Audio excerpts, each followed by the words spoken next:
নমস্কার বন্ধুরা, রয়্যাল কিচেনে আপনাদের সবাইকে স্বাগতম। আজকে হাজির হয়েছি পামকিন সন্দেশের রেসিপি নিয়ে। এই পামকিন সন্দেশটা দেখতে যতটা সুন্দর লাগছে, খেতে তার থেকেও বেশি সুস্বাদু। আশা করি রেসিপিটি আপনাদের কাছে খুবই ভালো লাগবে। যদি ভালো লাগে লাইক, শেয়ার, সাবস্ক্রাইব করে আমার পাশে থাকার অনুরোধ রইল। আর ভিডিওটি না কেটে শেষ অবধি দেখার অনুরোধ রইল। তো বন্ধুরা, দেরি না করে আসুন রেসিপিটি দেখে নেওয়া যাক। গ্যাসে কড়াই বসিয়ে এর মধ্যে দিয়ে দেব 1 চামচ ঘি। এবার ঘিটাকে ভালো করে গলিয়ে কড়াইয়ের চারিদিকে লাগিয়ে দেব। এবার এর মধ্যে দেব 1 বাটি গুঁড়ো দুধ, পরিমাণে 300 গ্রাম মতো আছে।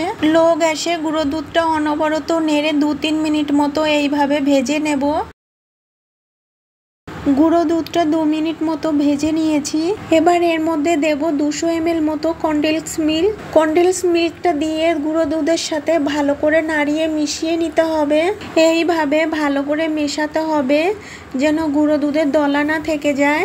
গুঁড়ো দুধটা কনডেন্স মিল্কের সাথে ভালো করে মিশিয়ে নিয়ে এইভাবে অনবরত নেড়ে জাল করে একটা আঠালো ডো বানিয়ে নেব। যখন প্যানের গা থেকে এইভাবে ছেড়ে আসবে তখন বুঝতে হবে সন্দেশ বানানোর জন্য ডোটা রেডি হয়ে গেছে। এবার ডোটা একটি পাত্রে নামিয়ে হালকা ঠান্ডা করে নেব। ডোটা হালকা ঠান্ডা করে নিয়েছি। এবার একটু মেখে 3 ভাগে ডোটা ভাগ করে নেব। যেহেতু এর মধ্যে ফুড কালার মেশাবো তাই 2 ভাগ ডো এক সাইডে রেখে দেব। এবার এই ডোয়ের মধ্যে দিয়ে দেব 2 ফোঁটা অরেঞ্জ ফুড কালার। ফুড কালারটা দিয়ে ভালো করে ডোটা মেখে নেব। ফুড কালার দিয়ে ডোটা ভালো করে মেখে নিয়েছি। এবার আরেক ভাগ ডো নিয়ে এর মধ্যে দিয়ে দেব 2 ফোঁটা ব্লু ফুড কালার।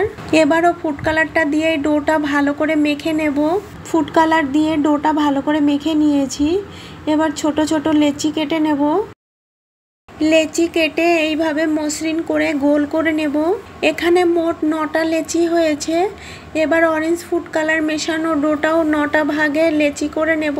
আরেক ভাগ ডোতে কোনো ফুড কালার মেশাবো না, এইভাবেই 9 ভাগের লেচি কেটে নেব। এবার 3 কালারের 3টে লেচি নিয়ে এইভাবে চেপে মসৃণ করে গোল করে নেব। গোল করে নিয়ে এক সাইডে এইভাবে আঙুল দিয়ে হালকা একটু গর্ত মতো করে নেব। এই একইভাবে 3 কালারের 3টে ডো নিয়ে সবকটা মসৃণ করে গোল করে নিয়েছি। এবার একটা কাঠি দিয়ে চারিপাশে ছোট ছোট করে দাগ দিয়ে নিয়েছি। এবার দেখতে সুন্দর লাগার জন্য এর মাঝখানে চেরি ফল দিয়ে দেব। তবে চেরি ফলের জায়গায় আপনারা চাইলে এর মাঝখানে একটা করে লবঙ্গ দিতে পারেন। তৈরি হয়ে গেল কত সহজভাবে পামকিন সন্দেশ। এইভাবে বাড়িতে বানালে কমেন্ট বক্সে জানাতে একেবারেই ভুলবেন না। আর পাশে থাকা বেল আইকনটি ক্লিক করে রাখবেন। এতে করে যখনই কোনো নতুন ভিডিও আপলোড দেব সর্বপ্রথম আপনার মোবাইলে পৌঁছে যাবে। সবাই ভালো থাকবেন, সুস্থ থাকবেন। আর আমার এই ভিডিওটা শেষ অবধি দেখার জন্য আপনাদেরকে অনেক অনেক ধন্যবাদ।